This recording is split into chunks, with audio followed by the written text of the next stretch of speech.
Now, here's the host of Good as Gold, Nick Grovich. Hi, Nick Grovich with you. I'm live in Phoenix today. So if you have any comments, questions you want to add to the program, feel free to call the station here at 602-324-1510. If you're in Palm Springs, you can always call my office at 1-800-221-7694. There's a lot going on in the markets right now, both the coin markets and the precious metal markets. So I've probably got more here than I can cover in an hour. So we're going to get going here and we'll talk a little bit about the precious metals markets and a couple interesting things going on in the numismatic market first. I'm going to throw out a trivia question. I haven't had a good trivia question in a couple of weeks. Of course, I've been gone for a little while. We all know in 1964 that was the last year the government dated coins that were made out of silver. The dime and the quarter in 1965 were made out of a clad composition with same as coins today, with the copper core and the nickel on both sides of that bonded together. And like I said, most of us know that 1964 was the last year for silver.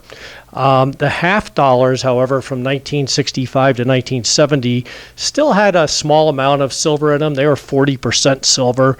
So they still had a little silver in 1965 till 1970. And of course, when the mint was switching from silver to copper, it created a coin shortage. So in 1964-65, there was a severe shortage of coins out there to be used in commerce. And that coupled with the transition from silver to the copper-clad coins created quite a big challenge for the mint. They had trouble making the new coins. The new clad coins that we use today are much, much harder and much tougher to strike and have the detail show up. If you ever get some of the coins from the 1960s, the clad coins, you'll see that they're very, very soft looking. The detail doesn't stick out that much. It's not that well defined. And this has to do with the fact that the mint just didn't have that much, they didn't have as much experience with this harder coin. So the dies just simply wouldn't strike the coin as well, and you didn't have the detail on them. So all this to get around to my trivia question, which I think is a lot tougher than normal. So if you can answer this question, I'll send you 2 silver eagles this week if you answer this question correctly. Although there were coins dated 1965, 1966, we all know that. We've all had them in change. The coins what year did they actually mint the coins dated 1965? Now I'm talking about the dimes and the half dollars. The quarters they actually did make in 1965. But the dimes and the half dollars, although they're dated 1965, were not produced in 1965. I will tell you here's a little hint. The 1964 quarters, half dollars, and dimes, they continued making those right up until 1966. So even in 1966, the mint was still making not the copper, they were still making the silver coins and trying to get them into circulation. Of course, a lot of those were disappearing as people were pulling all the silver coins out of circulation. So my question is, when did they actually produce or mint the 1965 dimes and half dollars? So it's not a real tough question, but I'm going to give you 2 silver eagles because I don't think this is something you can just look up on the internet. I'm not sure. I haven't tried. So let's talk a little bit about the metals markets. Gold has neared $1,200 today and yesterday.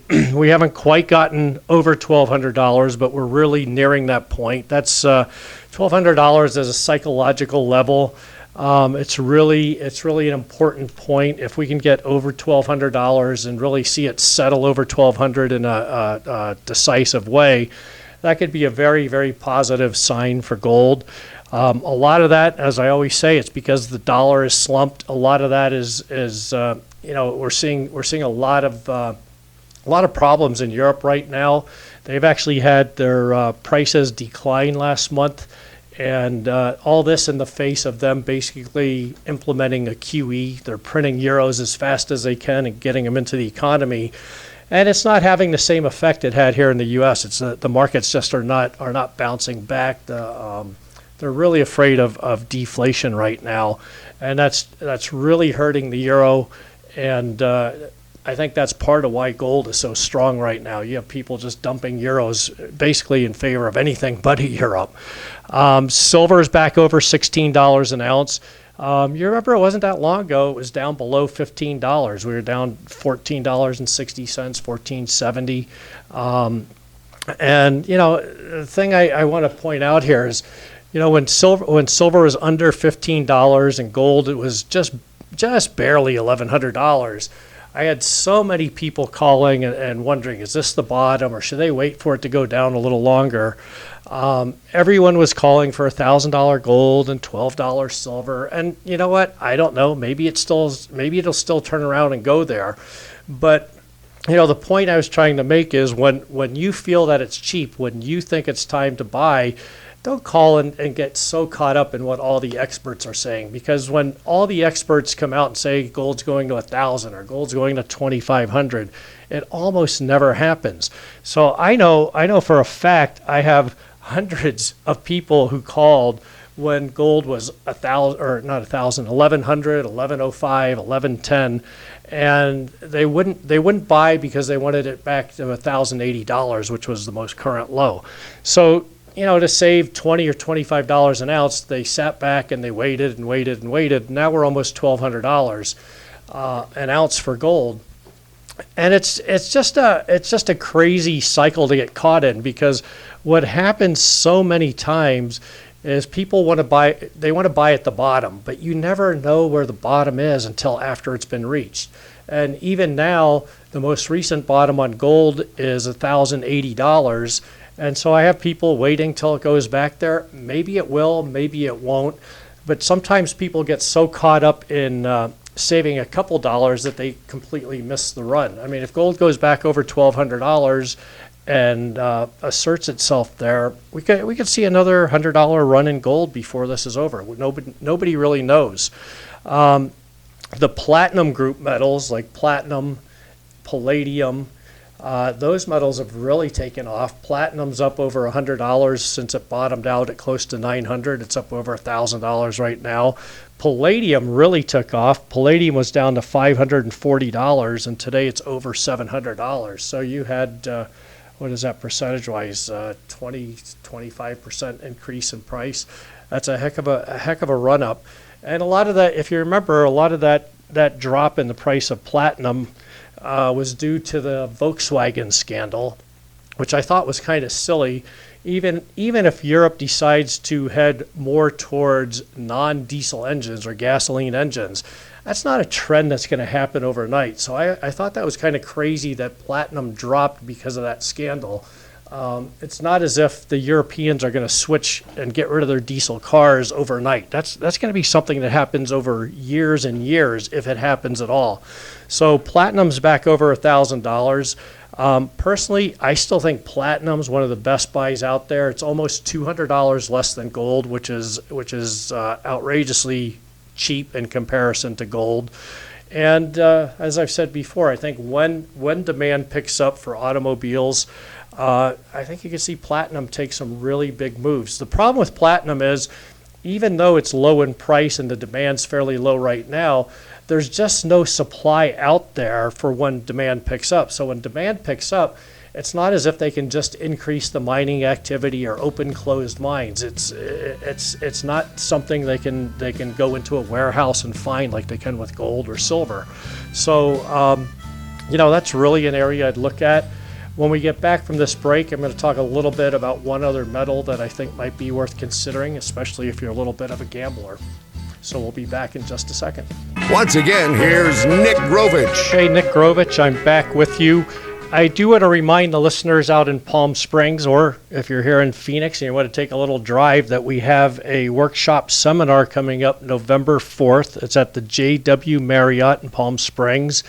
It'll be between 1 and 4 in the afternoon. We have limited seating. I try and keep the group very small.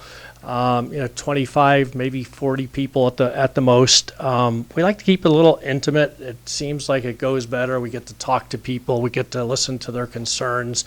And, people tend to jump into the conversation, I think, a little bit more when it's a smaller group. I've spoken before groups of 500 to 800 people before, and it's great to have that many people at a seminar, but it's really hard to really get to know anybody or really go into depth on issues that maybe they're concerned about. So I'd love to see you November 4th, JW Marriott. Call the office at 800-221-7694 or go online, americanfederal.com, and sign up and reserve your seats. And if you're not sure you can make it, you can always reserve the seats and just call us back later if something comes up. But reserve your seats before it fills up.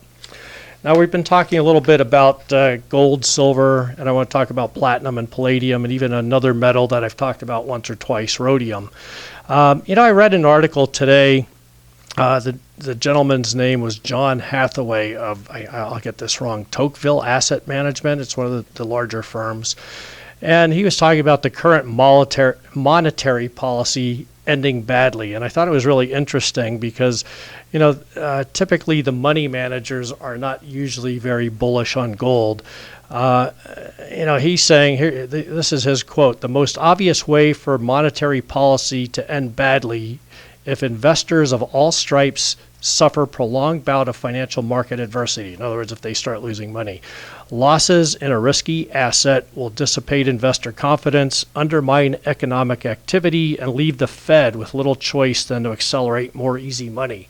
So what he's basically saying is what I've been hearing a lot of people say, is that about all the Fed can do again is to try another QE, another quantitative easing, which means pumping even more money into the economy. And I'm hearing that more and more. He goes on to say, "In the midst of this, we expect investors to rediscover gold in a big way." He suggests that investors waiting for the right signs, or waiting for just the right moment and the right signs in the market, waiting for the equity markets to slip into a bear market, they could end up missing the whole thing, missing the boat on gold. So he's really expecting a bull market in gold. Again, I don't know if that happens today, tomorrow, a year from now. But, if you haven't put a little gold or silver aside, yeah, it's a little bit more expensive now than it was a month ago. But, a good way to go is just, start putting a little aside as you can. Start putting a little aside. If you decide you're going to put $100,000 in, put some of it in now. If it dips, buy a little bit more. If you're going to put $5,000 or $10,000 in, buy a few ounces, when it seems right to you. Or, if gold takes a little dip, buy on the dips. I always like buying on dips instead of on the days it's up $20 or $30. The other thing he pointed out I thought was interesting is that the rates of new gold discoveries are at a multi-year low, and mine reserves stand at 13 years. So there's 13 years worth of gold left in the current mines, and that's a 30-year low for that. So, basically what he's saying is even if gold goes up, we're kind of in the same situation as we are, to a lesser extent, as we are in platinum and palladium. There's just not, there's not any really good reserves where they can go in and just increase the mining or increase the capacity to pull gold out of the ground right now. And like I said, on platinum and palladium, it's even a tougher thing to increase the supply, because with platinum, palladium, and even rhodium, most of those metals come out of South Africa and Russia. And of course, Russia, you're not just dependent on the market, but you're dependent on the political whims at the time. The Russians are really good at playing games with especially palladium. They'll stockpile and create a shortage, and then run the price up, and then they sell into it. So that's why you see a lot of volatility in those markets. It just seems like the Fed's kind of running out of things to do. They want to raise interest rates. They don't want to raise interest rates. I have a feeling they may do it just because they've already come out and said they're going to raise interest rates. But even now, this is every month we go through this. Are they going to raise them? Are they not going to raise them? And then the second that they make a decision not to, we start speculating what's going to happen at the next Fed meeting. So it's just kind of crazy. I guess this happens a lot, but it seems even more lately that the stock market and the gold market move every time there's some kind of economic report. Oh, jobless claims are up, the markets react. Jobless claims are down, the market reacts. And we're not talking about just little reactions. I mean, anymore, it's not uncommon to see 100, 200, 300 point move in the stock, in the Dow every day. People are getting used to that. I mean, in the past, that would have been a big deal. But now, I mean, think about it. Every week, there's a couple 100-point move one way or another. Even today, the stock market's up about 200 points, so we're well over 17,000.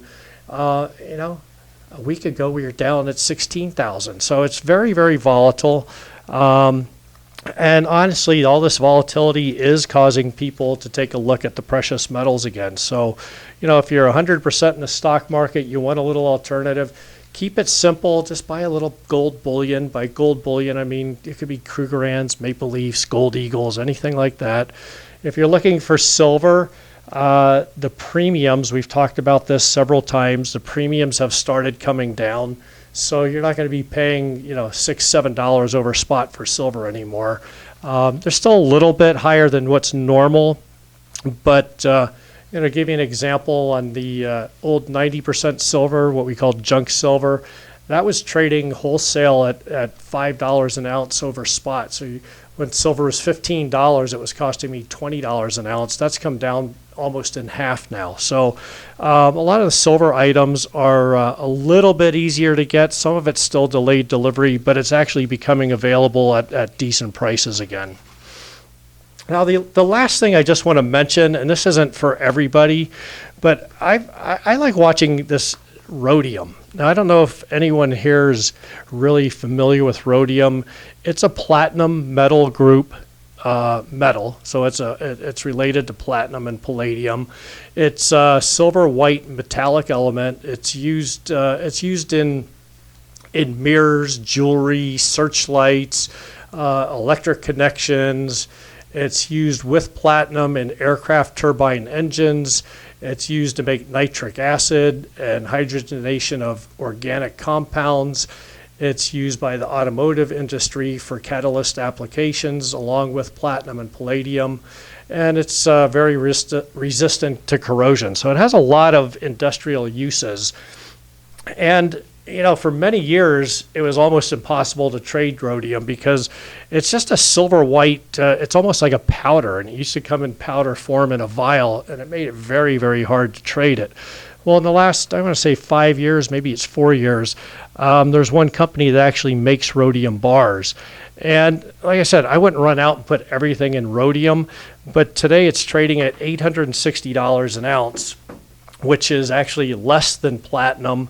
And it's getting very close to the price of palladium, and it's many, many times more rare. I could, if you want more information, I can give it to you. But just to give you a little feel for why I like this, or as a gamble, I mean, it might be worth getting a couple ounces of rhodium. I wouldn't go crazy and put everything you have into it. But in 2009, it was $3,000 an ounce. In 2011, it was $2,500 an ounce. In 2007, it was $10,000 an ounce, and today we're down to $860 an ounce. The bottom seems like it's right around $700. I mean, if you look at the charts, you look at the averages, taking the highs and lows into account, it's right around $700. So it's one of those things. I don't think the downside's very big on it right now, but if you're a gambler, if you could buy something for $860 an ounce and when automotive sales and some of these other industrial uses pick up, could it go to $4,000 or $5,000 an ounce? Maybe it's a good gamble. We'll be right back. We'll talk about rare coins. Once again, here's Nick Grovich. Okay, I'm back with you. I think we have a caller on the line. Hi, this is Nick. Hi, Nick. This is Kirk. Hi, Kirk. I kind of remember this. I was kind of in coin collecting to get a coin collecting merit badge back when I was in Boy Scout. Okay. And it seems to me, if I recall correctly, 64, there's a lot of people hoarding those coins, and right. They turned around and they decided to, if I remember correctly, it was like 1965 and 66, they minted 1964 date coins. That's right. And they did something similar with nickels and dimes. They were like almost a year behind with 64s they minted in 65, 65s they minted in 66, or That's partway right. through 66. That's right. I'm going to go ahead and send you 2 Silver Eagles. You're exactly right. What happened was just what Kirk said. They had a coinage shortage, plus the changing from silver to clad coins. Oh, Kirk, hold on. I'm going to have Ashley get your name and address, and we'll send you out some Silver Eagles. Thank you very much. All right. Thanks for calling. And what happened is coins dated 1965 and 1966 were actually produced in 1966. This is not something anybody's going to make money from this information. I just thought this was very interesting. The first 7 months of 1966, they were making or minting the 1965 coins, and then the last 5 months of the year, they made coins dated 1966.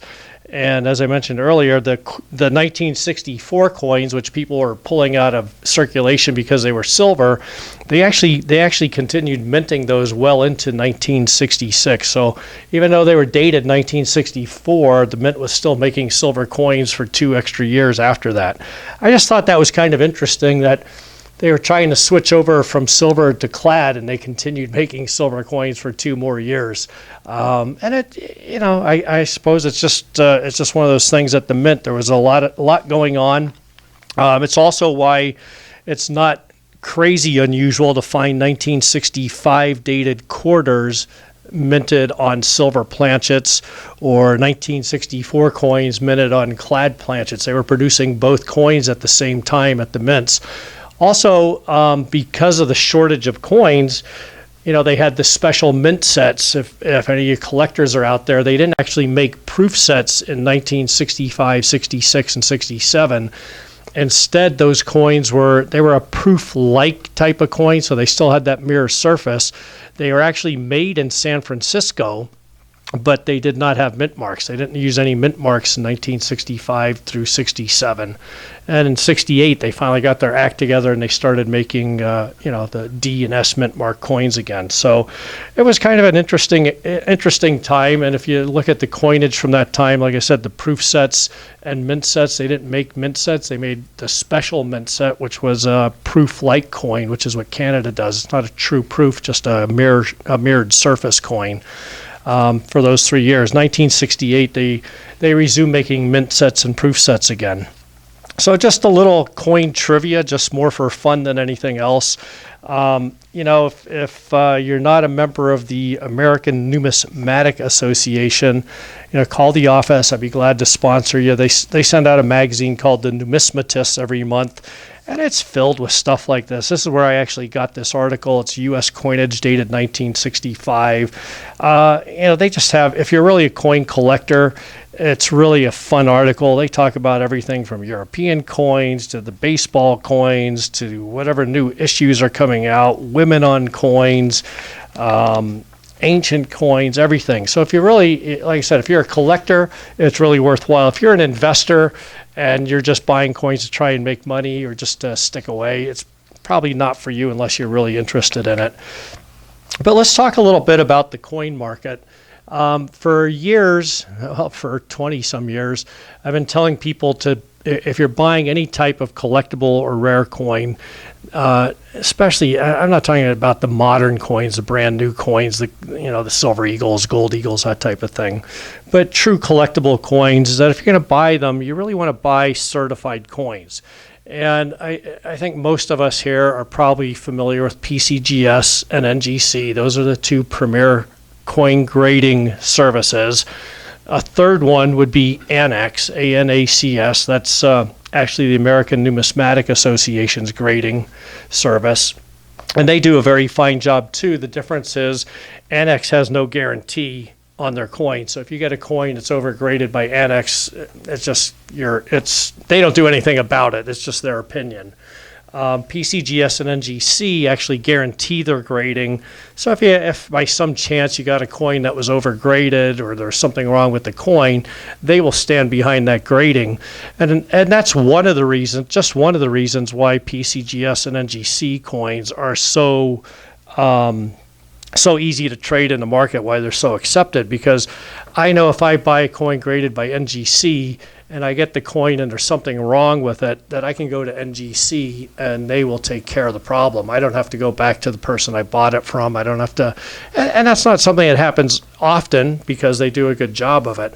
Now, there's all kinds of other grading services out there. There's NCI, PCI, SEGS. You come up with three or four letter acronym, and there's probably a grading service. And then there's some that they try and make you think it's NGC or PCGS, and it'll be NCG, I know, is one. They're trying to copy NGC, I suppose, or PCCS. So there's all kinds of crazy services out there. And some of the services like NCI, PCI, SEGS, ICG. Now, if you're not a coin person, you're probably wondering what the heck I'm talking about. These are all different coin grading companies. And for a long time, Coin Dealer Newsletter, which is the best pricing guide out there, that's what every dealer in the country gets for. It's a weekly publication. We get it to see what's going on in the market as well as looking at our computerized network. But they report on prices every week, and certain publications are monthly, certain publications are quarterly. And for years, they would report on some of these off-brand, I call them off-brand grading services. And I always would tell people, you don't want to buy anything but the two major, well, maybe the three major, Annex, PCGS, or NGC, because the other coins simply are not liquid. Dealers don't look at those coins and look at the grade that's on the holder. They treat them as a raw coin. In other words, they treat them as if it's a coin that's not graded. We have to look at the coins and price them. And typically, like I said, the Coin Dealer Newsletter used to list pricing on a lot of these other services, and it was always maybe 30 or 40% of what a PCGS or NGC coin was graded. Well, finally, in the last newsletter, they decided they're not going to report on those coins anymore because there's hardly any trading that goes on with these other services. And the reason I'm even mentioning this today is even in today's market where, I would think that most people would understand PCGS, NGC, they still fall prey to dealers selling these off-brand services. Because let's face it, a lot of the people buying coins are buying from dealers because the dealers are basically using high pressure. They're using scare tactics. They're selling to people who don't really understand the coin market. And so they're selling these off-brand grading services. And what I'm really happy about is that the Coin Dealer Newsletter now is not going to report pricing on any of these off services, because when they do, it almost gives them a little bit of legitimacy. When they start reporting prices on these off-brand services, dealers can say, well, they're reported in the Coin Dealer Newsletter, they're a legitimate firm. So I was really happy with that they stopped that. So they're no longer going to list those prices. So if you're offered coins that are graded by one of these off services, please don't buy those coins. If you have coins graded by anyone but those three, PCGS, NGC, or Annex, it's really worth getting those looked at. You can always call my office, send me a list, or if you're local, you could bring them into the office and I can look at them. But the last thing you want to do is have a bunch of coins graded by off services, these secondary services. And then the time comes where coins go up, where you want to cash in, and you go in to sell them to a dealer, and you find out that the coins are not worth anywhere close to what you thought they were worth based on the grades on these services that nobody really respects. So that's something you really need to be aware of, whether you have coins or you're buying coins. I often see people bring in coins, and there'll be a little tag on the coin that says normal bid is $500, but the price on this coin is $350. That doesn't happen. If the bid's $500, they could get that from a dealer. So there's always a catch. Don't think you're going to buy a coin and get a 20 or 30% discount below what a wholesale bid is. It's just not going to happen. So if you have any coins graded by these off services, you should give my office a call, 800-221-7694. And, we should talk about that and tell you what you might be able to do about it. Again, the best thing you could do is have us look at the coins. We could tell you what the coins really are worth, maybe tell you what the actual grade of the coin would be, and maybe get them regraded by one of the reputable coin grading services. So I'm not going to spend a lot more time on that. It's just something I think is important. I run across people who have these things, so it brings it to my mind, and I like to talk about it on the air in case anyone else is holding those types of coins. When we get back, I'm going to talk a little bit more about coins.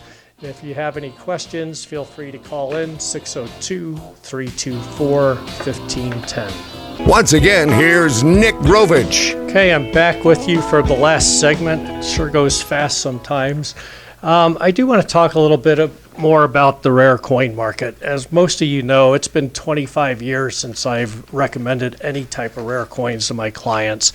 And even having saying that, for many of you, it's really not the right place to be. If you're just looking for a hedge, you want to put something away in case the dollar falls, or some other kind of calamity, you probably want to stick with bullion coins, gold, silver, platinum. If you want to take a little bit more of a flyer, maybe some rhodium, although I don't think there's a huge risk there. There could be a huge payoff.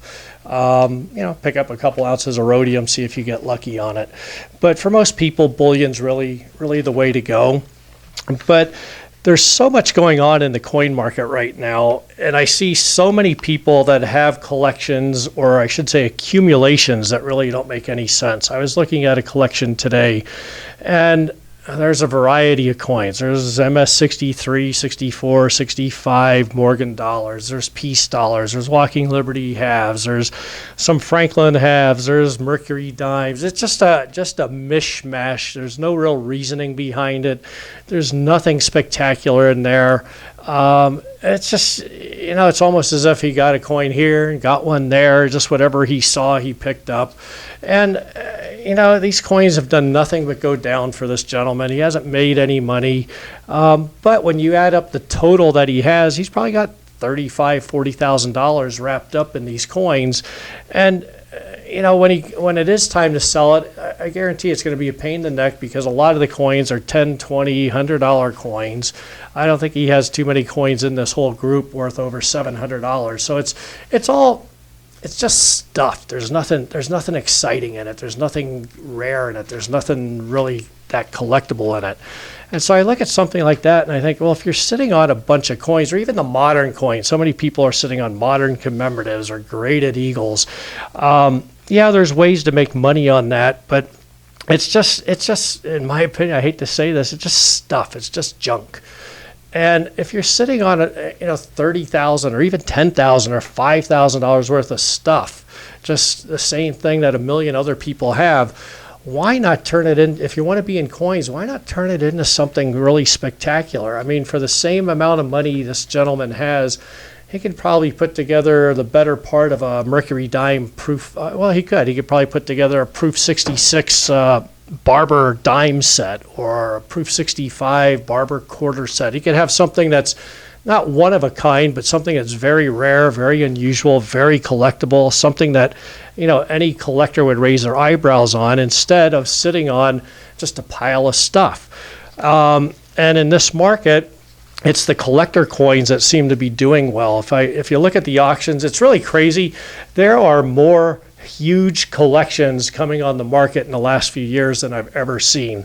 There are more coins that haven't seen the light of day in 40, 50 years coming on the market right now than any other time since I've been a dealer. The latest collection is the Pogue collection. There's multiple coins in the $1 million to $3 million price range in there. And what happens is people go to these auctions, and of course they're all after these very rare coins that no one has seen in decades. And those coins are the headliners. Those are the coins that bring the big money. And what I'm trying to get around to is there's actually a lot of ways to make money in the coin market today. In some ways, it's very similar to what we had back in 1986 when PCGS started. And I'll kind of tie this all together, hopefully, here. But from 86 to 89, the rare coin market in general went up 300, 400%. People were making a lot of money in coins simply because coins were just being graded, and the bids on coins were for graded coins graded by PCGS or NGC. So in the beginning, almost everything was rare. Well, by 1989, 1990, there were they'd now been grading for 4 or 5 years. There were a lot of coins in holders, so the coins became less rare, if that makes sense. And of course, 30 years later, they're even less rare than they were back in 1990. But that created kind of a one-of-a-kind situation. So today, there's some things you could do. Number one, if you're sitting on batches of what I call stuff, just common coins or stuff that's not very exciting, you have an opportunity today to get into coins that after 30 years of grading have low populations, have low numbers of coins available, coins that are really truly interesting to collectors. I mean, they're out there, they're available, you don't have to pay that much for them. You're not paying astronomical prices for them. You're probably paying 25, 30% of what they were back in 1990. The second thing is, and I've started a new program, and this isn't for everyone, but when at these big auctions, there's several ways to make money. First of all, there's CAC, which I've talked about before, CAC. That's not a new grading service, but they put a little sticker on a PCGS or NGC coin, which indicates that it's a high quality for whatever grade that coin is. And I'm not going to go into detail right now on that because I've done that a couple times already. But with the if you buy a PCGS coin, and this is great if you already have coins graded, if you have any kind of numismatic coins that are in PCGS or NGC coins, you should call and let me first review what type of coin it is, and if we need to, maybe see the coin and see if it's worth sending to CAC. They charge $25, and if they agree that your coin's in the top half, basically, of the grading scale, in other words, if it's a 65, but it's a high-end 65, they put this little sticker on it, and you can pick up anywhere from 10 to 30% is very common. 30% is very common, and I've had times where we've picked up a couple 100% profit just by having this little green sticker on the coin. Now, there's ways to make money with this because it's right now it's still fairly new, and there aren't millions of coins out there with CAC stickers on them. So what I find is at auctions, the real serious collectors are paying huge premiums for coins with this little CAC sticker on it, CAC sticker on it. And what I've been doing for a lot of clients is I'm looking at the coins they already own, and if I think that they have a chance, if they're a really nice coin for the grade, we send them into CAC, and a good number of them come back with a sticker. I just had a client back in Rhode Island gave me a couple proof sets that we sold him, 20 years ago. He's a real hardcore collector. So he had a 1904 and a 1901 proof set. Well, every coin except the Indian head penny in these sets got the CAC sticker. And so, these sets went from a value of maybe $25,000. I'll bet if we sell them now, we get closer to $60,000 a set just for that little green sticker. So it cost him $250 to pick up $30,000 profit, not profit, extra value on these coins. So it's the biggest event, I think, since PCGS and NGC started grading coins. So what I'm starting to do with some clients is, if they have coins that just aren't doing anything, or if they want to get in the coin market, we do a couple different things. We can go to the auctions. We don't go after the choice coins that everyone's outbidding each other on. You have to realize if there's a huge auction, everyone's after the headliner coins. Those are the coins setting new price records. And generally, I'm not a big fan of trying to buy a coin and set a new record. That to me is very dangerous for the average guy. Now, if you have millions of dollars, I don't think it really matters. You buy the best, eventually you're probably going to come out okay. I hate to be the person paying the new highest price. So what we do is we go in there and we try and buy the coins that are a little bit more ignored and buy those for less than bid. Turn around, we sell them for bid, we make a profit. The other thing we do is we can buy really nice coins in the marketplace, send them into CAC, get them stickered, and then we sell them back into the marketplace for an extra 30%, 40% profit. So I'm running out of time to really explain this, but it's something I'm doing for clients. If you're in coins or not in coins, if you're interested in being in a little bit more active type of situation where we're trading coins and actively taking profits out of the marketplace, it's something new that we're offering. What I'll do is next week I'll try and explain this a little more in depth. You can call my office at 800-221-7694, and I'll be glad to try and explain it to you. Unfortunately, during my show, I talk too much and I run out of time at the end to really go into much detail. I'll try and cover this again next week. If you have some interest, though, and you want some more information, call the office. I'll be glad to talk it over with you. If you have any rare coins, please consider letting us take a look at them and get them CAC certified for you. It's the easiest risk-free thing that I could possibly do for a collector, and it's a good time for it.